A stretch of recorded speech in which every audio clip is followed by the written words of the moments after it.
छत्रपती शिवाजी महाराज आणि पुणे यांचा तसा जवळचा संबंध. महाराजांनी पुणे शहरातच स्वराज्याची मुहूर्तमेढ रोवली आणि तिथूनच त्यांच्या कार्याला सुरुवात झाली. महाराजांच्या या कार्याचा पुणेकरांनी नेहमीच आदर केला आणि अभिमान सुद्धा बाळगला. अशा आपल्या पुण्यामध्ये महाराजांच्या कार्याचा इतिहास तंत्रज्ञानाच्या मदतीने मांडण्याचा प्रयत्न केला जातोय, तो आंबेगाव इथे असणाऱ्या शिवसृष्टीमध्ये.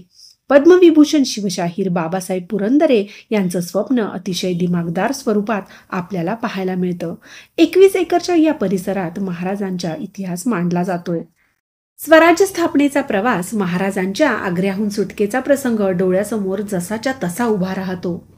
शिवसृष्टीमध्ये प्रवेश केल्यानंतर चारही बाजूला ऐतिहासिक रचना पाहताना महाराज इथून खरंच वावरत असतील का असा भास झाल्याशिवाय राहत नाही. गडकिल्ले आणि युद्धाचा प्रसंग अंगावर शहारे आणतो. शिवाजी महाराजांच्या स्वभावाचे अनेक पैलू येथे पाहायला मिळतात.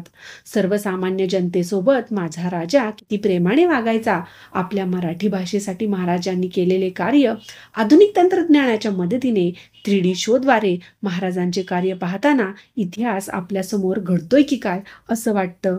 17व्या शतकातील वातावरण निर्माण करणाऱ्या या वास्तूमध्ये दुर्गवैभवमध्ये मुख्य किल्ल्यांची 3D मॉडेल्स पाहायला मिळतात. शस्त्रदालनमध्ये मराठा साम्राज्यातील तलवारी, वाघनख, कट्यार पाहायला मिळतात. 360 डिग्रीमध्ये फिरणाऱ्या स्टेजवरून छत्रपती शिवाजी महाराजांच्या लढाया, विजय, त्यांचा जीवन प्रवास अत्यंत उत्कंठावर्धक भाषेत पाहायला मिळतो. तुळजाभवानीचे भव्य दिव्य मंदिर, मंदिराची कलाकुसर ऐतिहासिक सुंदरतेने नटलेली दिसते. शिवसृष्टी भारतातील पहिले व आशियातील मोठे ऐतिहासिक थीम पार्क आहे. प्रत्येक शिवभक्ताने अनुभवावी अशी ही शिवसृष्टी. एकदा हा अंगावर शहारे आणणारा अनुभव घेऊन तर पहा, कारण अशा अद्वितीय अनुभवातून तुम्हाला पाहायला मिळणार आहे स्वराज्याच्या गौरवशाली ध्वनिदृश्य यात्रा, मराठी संस्कृतीची नांदी आणि महाराजांचे जिवंत स्वरूप. आपल्या देशाच्या इतिहासाची ओळख म्हणून शिवसृष्टी एक महान आश्वासक संदेश आहे.